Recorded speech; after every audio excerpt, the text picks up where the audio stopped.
What's your opinion on the new legislation on the crack sentences? Non-violent drug offenders. Non-violent, yes, what it letting is. them out early. I'm with it, man. I got friends still in there, good people, you know, who practice the drug business like a business. You know, matter of fact, Big Ted just got out. Big Ted was up at Lompoc with me. Man, Ted might have did 40 years. I spoke to him on the phone a couple days ago. He's home, so I'm excited about the new law, and hopefully it'll go far. You know, Trump is doing what Obama should have did. You know, he should have let more people out of prison than he did. Yeah, and that law to begin with, I mean, handing out stiffer sentences for crack versus cocaine. Yeah. Where it's derived from the same substance, basically. Only thing difference is baking soda. It's baking soda, correct? Yeah. Yeah. We all knew that was racist, and you know, I was fortunate enough to get the guy who wrote the bill up for the Senate on my documentary. So you know, he spoke on my documentary about how when the Senate asked him to write the bill up, he knew that it was racially motivated. What's your opinion on George Bush Sr. dying?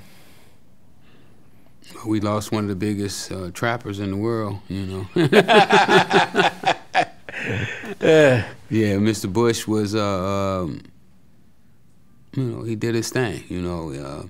He got himself in one of the highest positions in the country and was able to do whatever he wanted to do, you know, along with Ronald Reagan and Ali North. They really changed the face of America. Yeah. So no love lost there?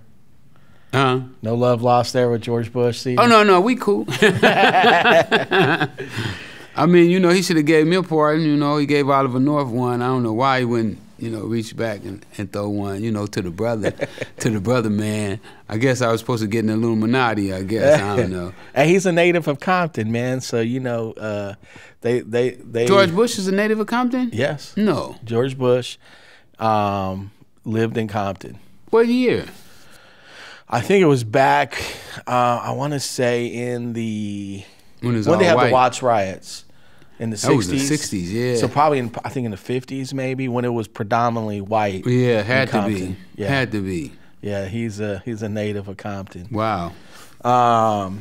So you got this new book coming out called The 21 Keys to Success. Yeah, Why don't you tell us a little bit about that? Well, you know, my first book is out too. You know, Freeway Rick Ross. Been doing pretty good with it. And I wrote that while I was in prison.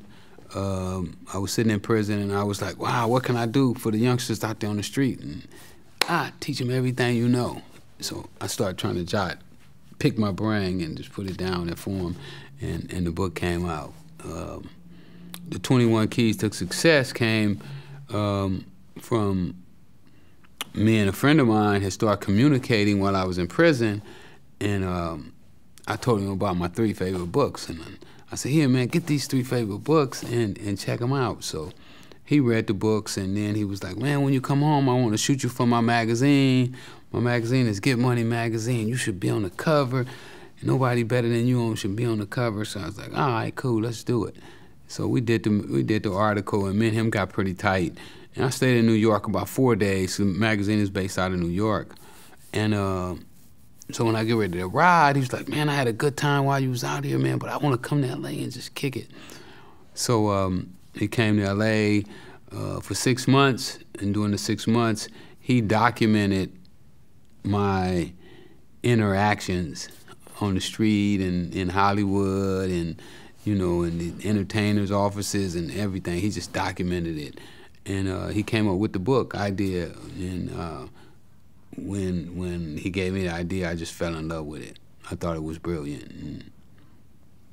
So that comes out on your birthday, right? January 26th? Yeah, I'm doing some crazy stuff, man. You know, I'm always trying to come up with some crazy ideas to bless myself and to bless everybody else. So right now I got kind of like a bid going on for people who want to throw me a birthday party in their city, you know. Oh, okay.